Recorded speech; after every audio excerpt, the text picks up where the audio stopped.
Welcome to the Content Creator's Guide. This is a place where we expand our knowledge on what it takes to be successful in an ever-expanding world of content creation. Join me as I sit down with individuals sharing their success stories and tips that help them get over the hurdles they faced on their journey to creation success. All right, let's create.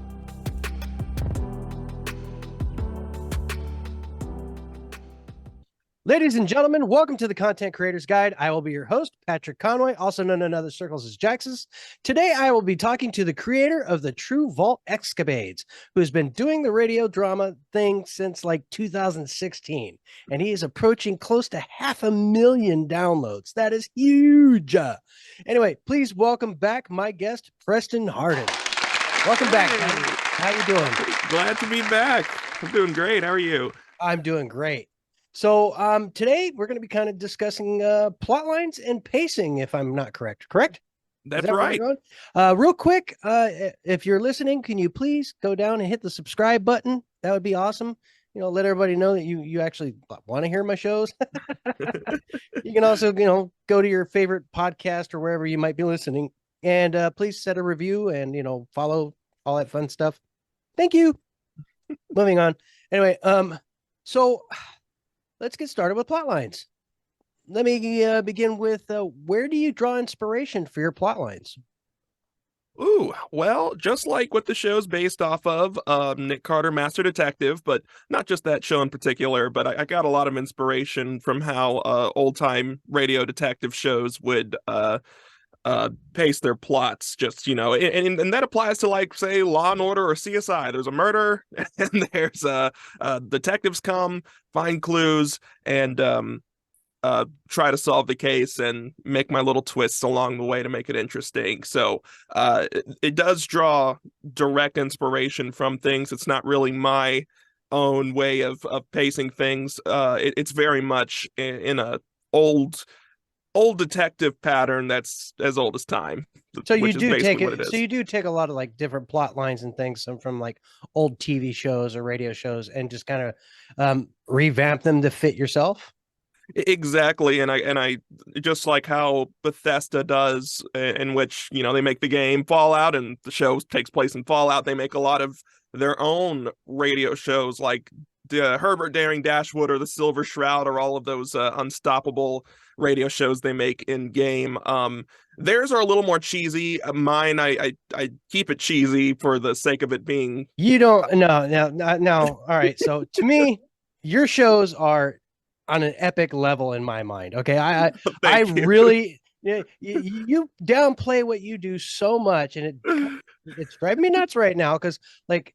Look, Walter and Bunny are brilliant.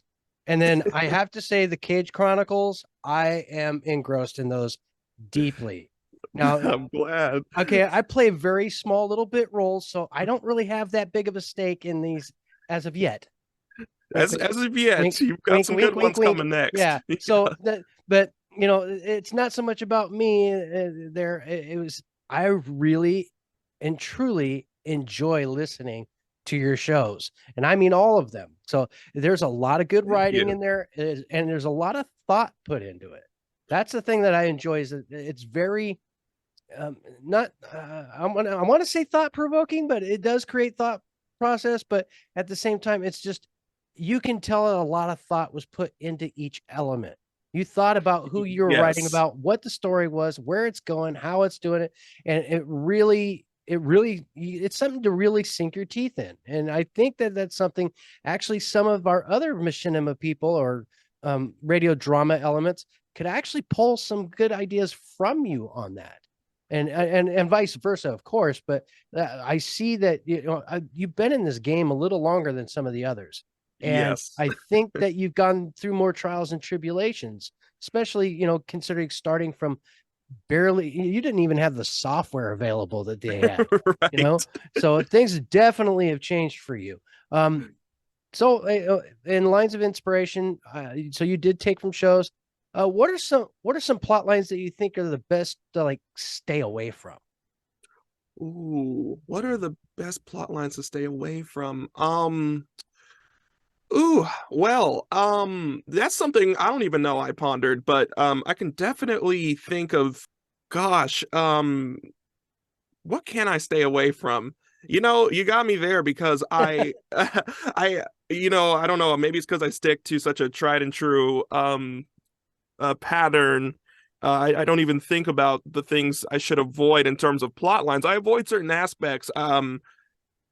Maybe something that's predictable. I try to stay away from things that are a little too predictable. Sometimes people can guess the things that I put in the show, and they'll be like, "Oh, I saw that from a mile away," or "I suspected that." But I try to do my best, especially with twists, which I like to do a lot. My little M. Night Shyamalan twists, I like to Right. pull at the end. I try to keep the viewers a little distracted from, say, discovering, I don't know, the identity of a villain at the end, or something that may happen. Just I guess that's the answer. I try not to make a very predictable plot line, or a twist, pretty much.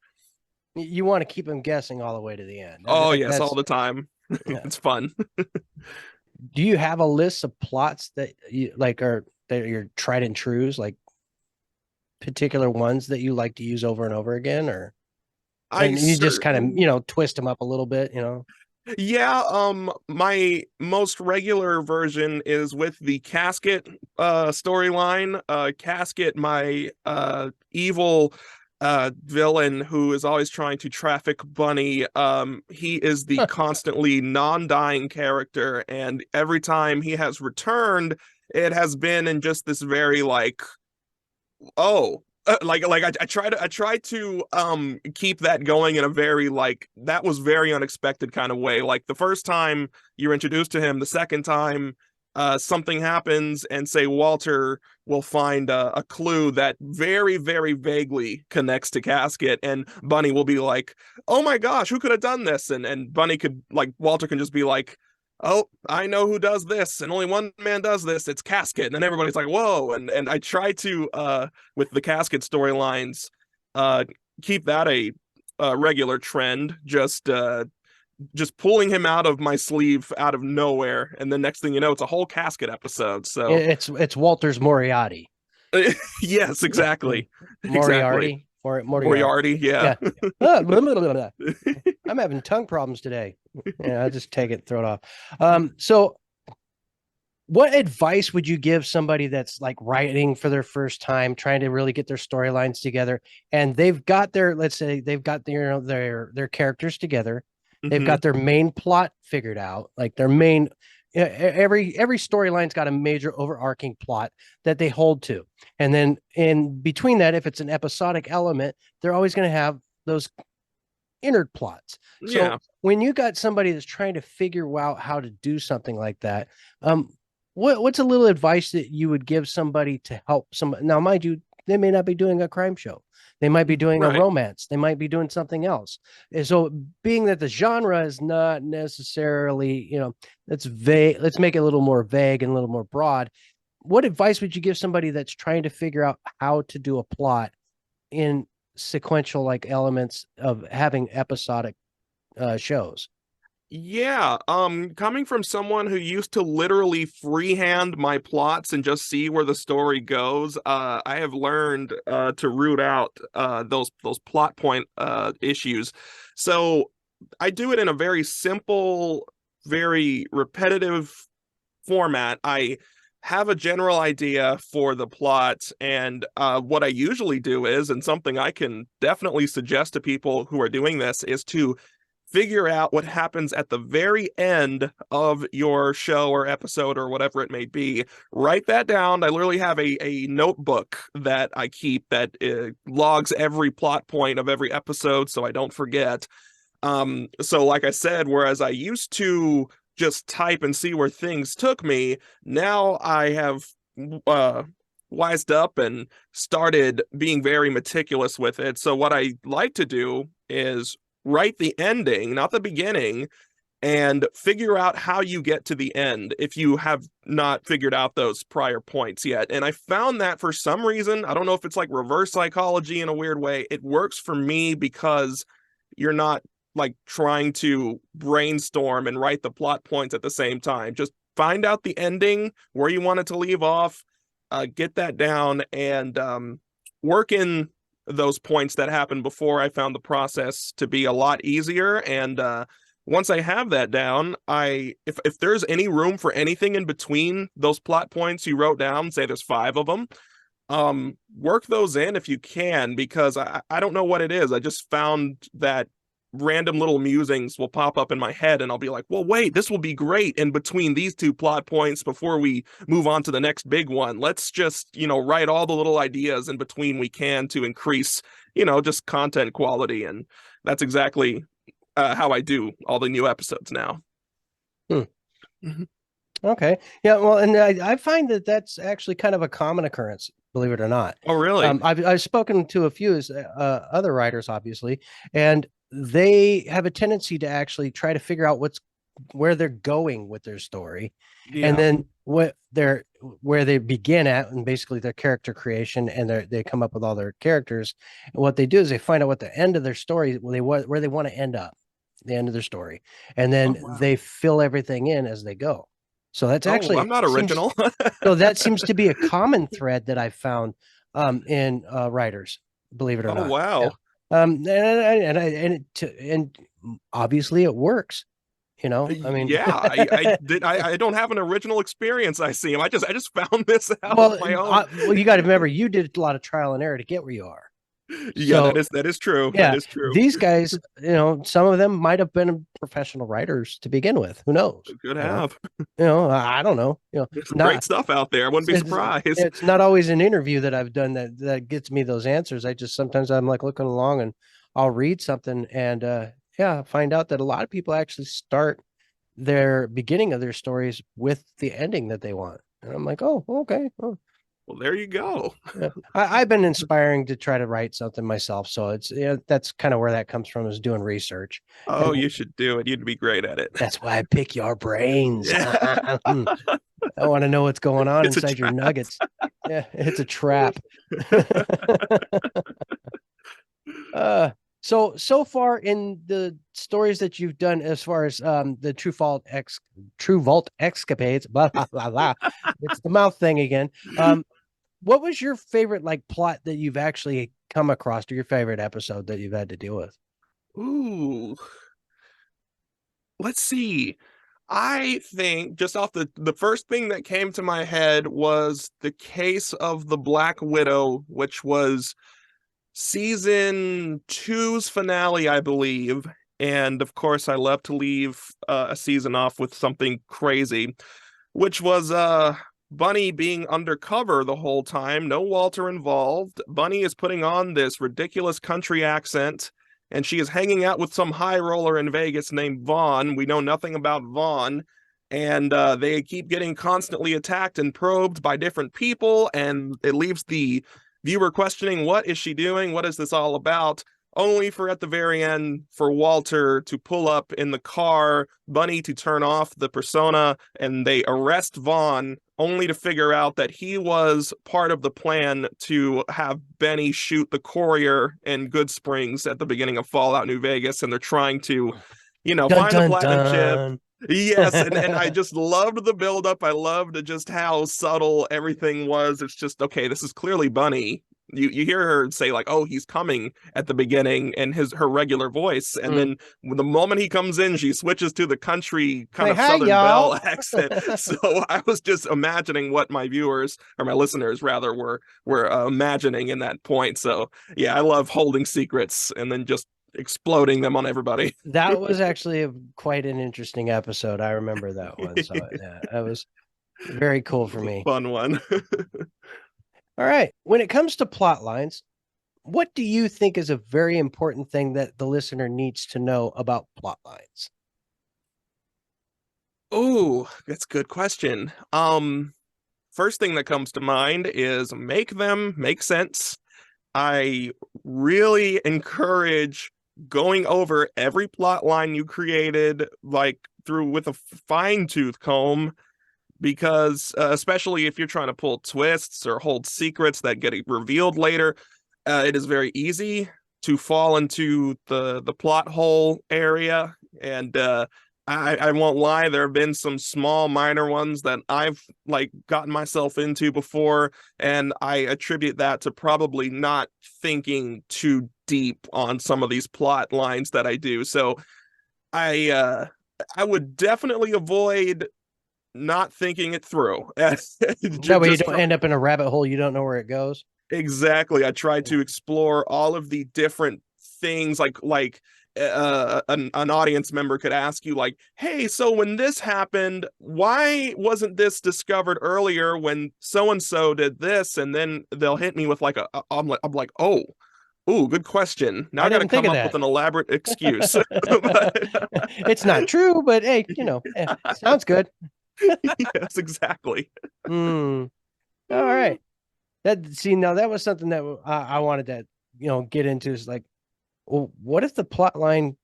Like, have you ever had a plot line where you thought it was going one direction and it ended up changing on you while you were in the middle of it?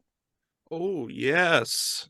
Um, and I wish I can think of some more accurate examples. I know the feeling though, so I know that's true to me. I just got to think of a an episode or something where that happened. I want to say, yeah. Oh, okay. I want to say maybe in the first 5 episodes of True Wild Escapades. Like I've said in my own podcast that the the show had a completely different premise than what it ended up being. It wasn't particularly something that was in the final product, but like for instance, instead of me making my own vault and Walter and Bunny meet, and then this whole separate area of the wasteland that hasn't been touched by Bethesda, um, Bunny was originally supposed to be from Vault 101, and Walter was supposed to be a wasteland detective that sneaks into Vault 101 because there's some espionage, and Bunny was supposed to be this lavish singer or dancer or actress within the vault, and she had no bravado to her like she does in the final series. And Wow, she changed Walter, quite a bit. yeah, she was and her name was supposed to be Kitty instead of Bunny at the time, and Walter was going Got to a thing be, about animal names, don't you? there is something, I don't know where I got that from. I think it was from an Edward G. Robinson movie that I heard Bunny or Kitty said to a girl very briefly, and it just clicked for me. But the premise of the entire show itself, it was literally supposed to be 5 episodes and no more.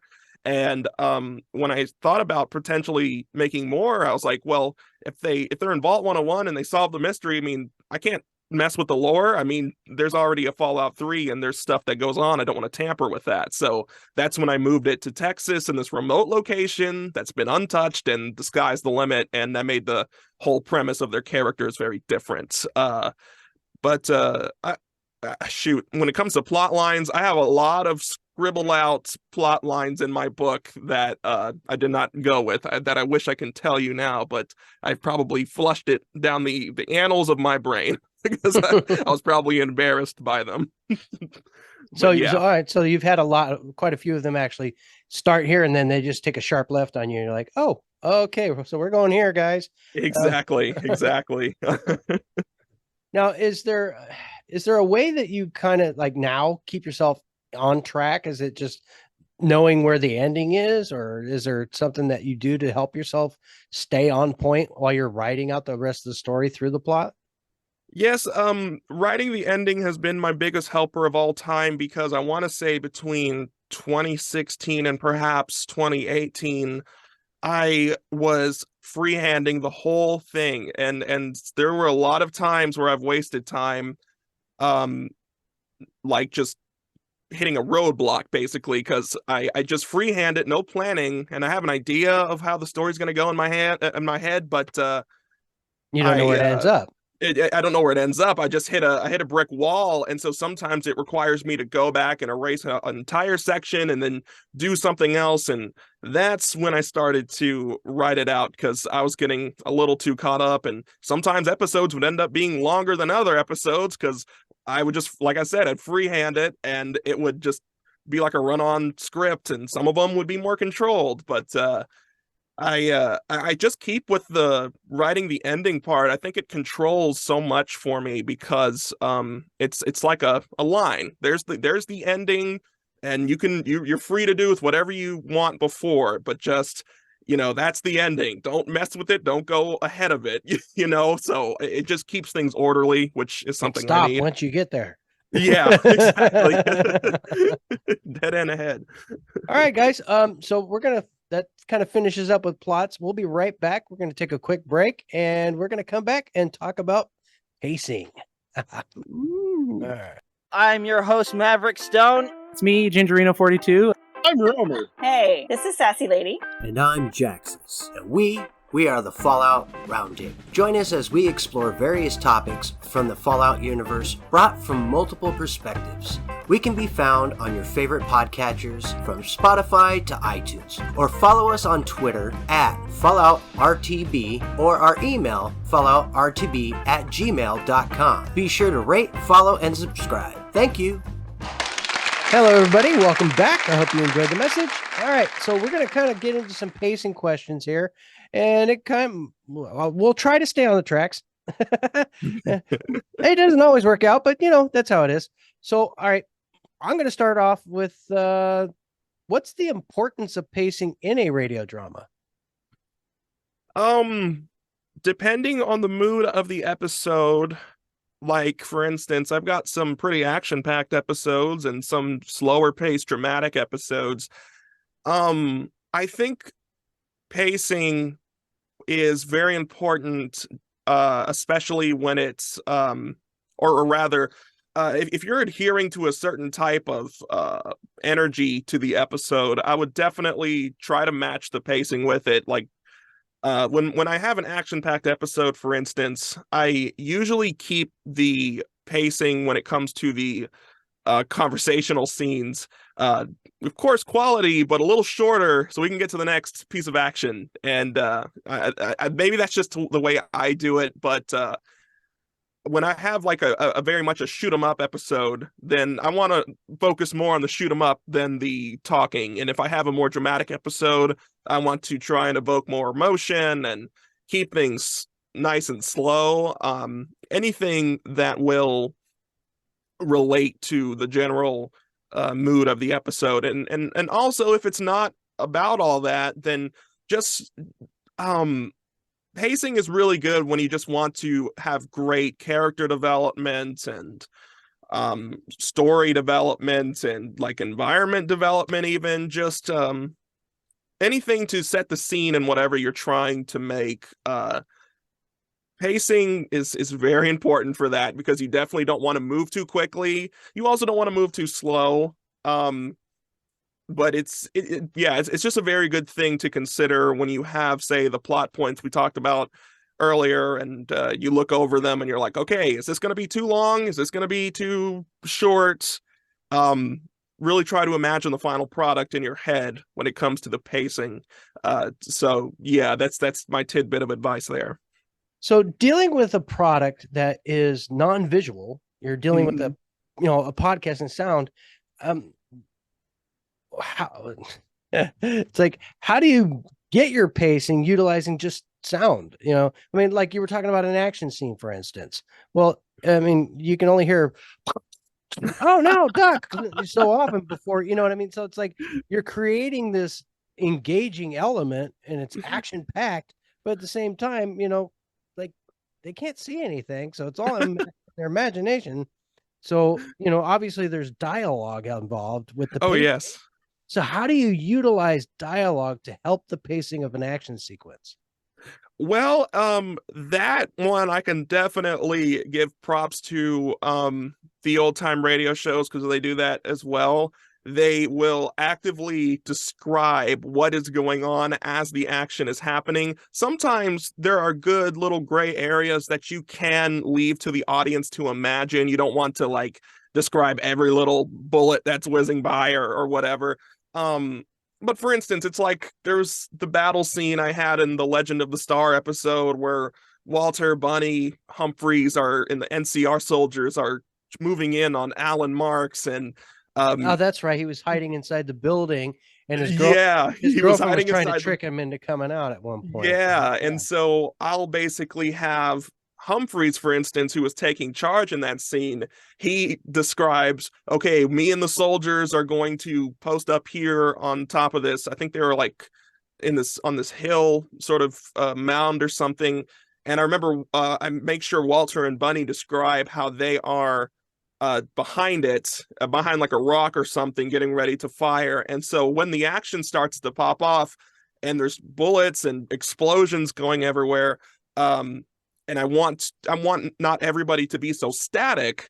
I'll have like Walter say, "Bunny, get behind that other rock," or "I'm gonna go over here and do this position," or "I'm gonna go prone and snipe and use a sniper," or something like that. And if there's say like a incoming grenade, then I'm gonna have someone yell out "grenade" or like Get duck down. or something like that. Yeah, so it's kind of like playing sort of like Call of Duty, but you just block the screen, hear the action, you'll hear some dialogue telling you that something's coming or do this or I'm gonna do this. And you do that as the combat's Action ensuing. narrative.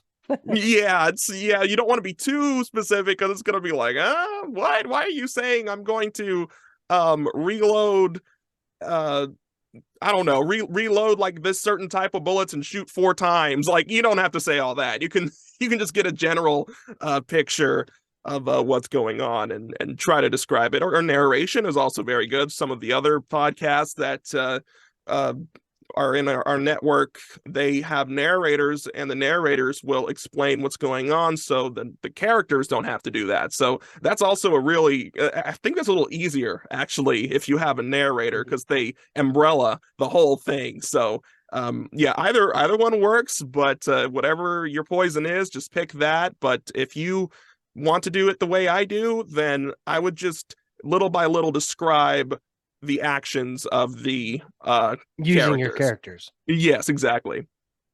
Yeah, well, I mean, yeah, because you don't have a narrator, so Exactly, yeah. Yours is a full-on drama. It's like it's not a narrative drama.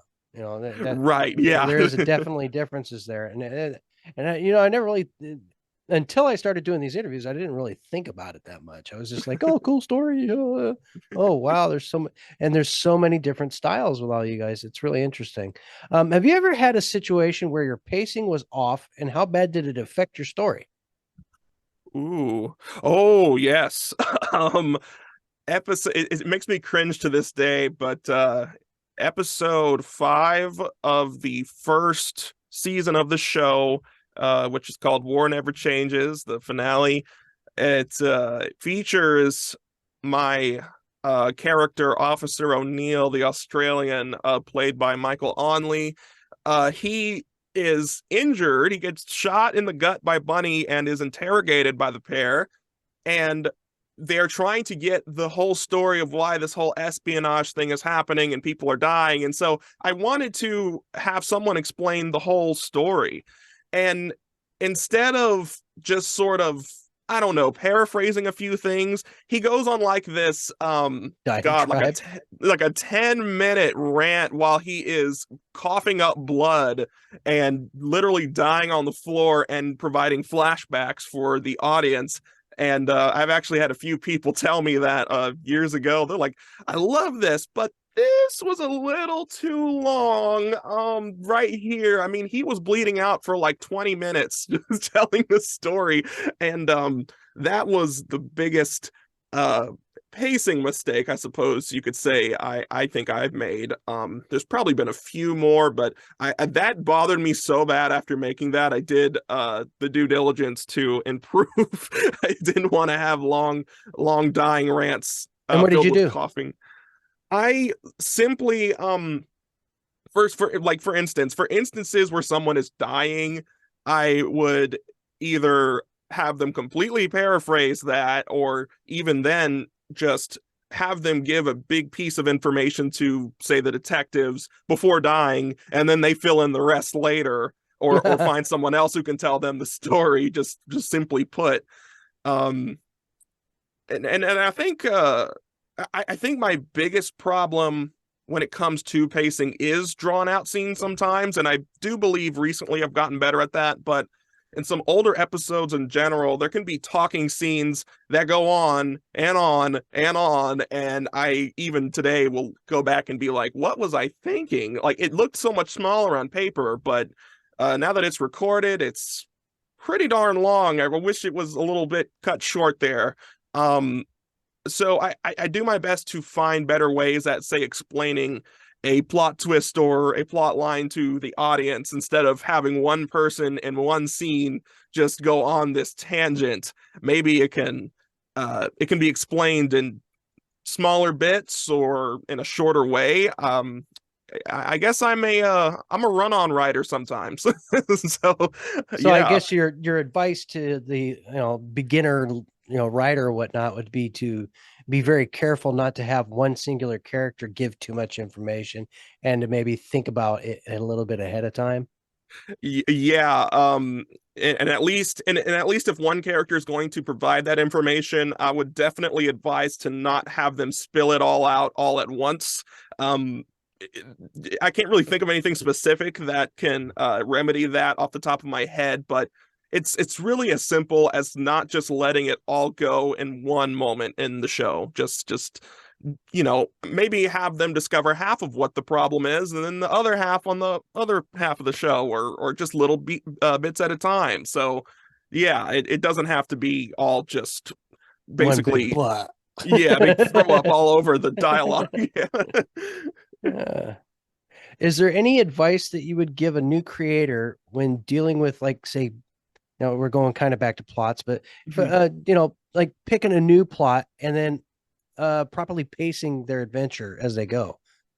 Is there advice that you obviously know your ending, but is there something else that you could give them as a piece of advice on creating a new plot and how to pace it? When it comes to the first part with plots, I would do my best to make the next plot nowhere near the same as the last one. That I do my best to weigh the different aspects between the last episode versus this next episode. You want to provide some kind of variety, and if you're going to go back to, say, the same kind of plot as an earlier episode, I would do my best to space that out before revisiting it again, just to keep it lively and keep it full of variety, pretty much. And when it comes to the pacing part, yeah, just I'm also learning this as I go along. Try to provide also variety with the pacing. Maybe with, like we last said, the plot or the twist or whatever it could be, instead of it being explained by one character or a couple of characters, maybe you can explain it in a flashback this time and have a whole B plot of flashbacks that coincide with the A plot, and make them sort of kind of come together. I think the possibilities are endless, but I think just variety is the key term here, because I found that variety both within the episodes and within the plot lines are just, I think that's just more of a recipe for a more successful show. Okay. So, all right, outside of plots and pacing, what are some advice that you would give, or that you would like to share with aspiring creators that, are kind of writers, and things like that? What would be some advice you would like to give to them? What would be some good advice I'd like to give to them? In general, doesn't have to do anything with plots or pacing. Oh, okay. I would say, when you reach a roadblock in your script, which you're undoubtedly going to find, like a writer's block, oh my God, it's bad.